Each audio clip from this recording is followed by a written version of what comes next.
nous parle. Chaque jour, Charles et Carole vous présentent la leçon de l'école du sabbat.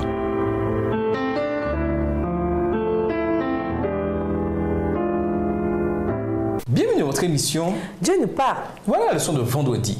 Pour aller plus loin, nous vous invitons à lire le chapitre demandé pour donner, les pages 113 à 123 du livre Les Paraboles de Jésus, écrit par Ellen G. White. Aussi, pour une compilation de promesses pleines d'encouragement, lisez Ellen G. White dans God Has Promised, Dieu est amour, dans la Review and Herald, Washington DC, 1982. Sans la prière, nous n'avons aucune puissance spirituelle dans nos vies, car la prière nous connecte à la source de cette puissance.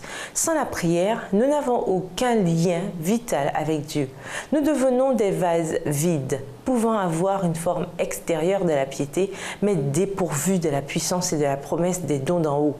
Et c'est indéniable. Comme nous l'avons vu toute cette semaine, nous avons reçu de merveilleuses promesses sur le fait que Dieu répond aux prières.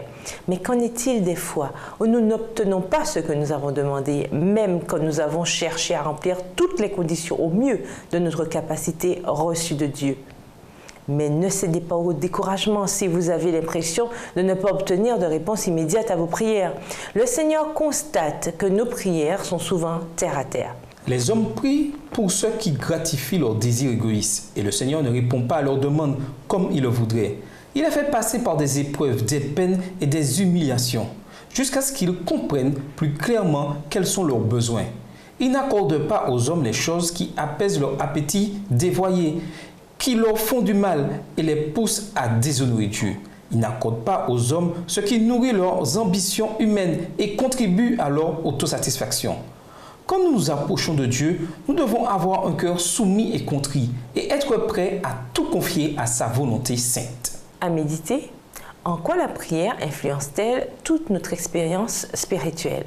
Autrement dit, quel effet la prière a-t-elle sur vous quand vous priez?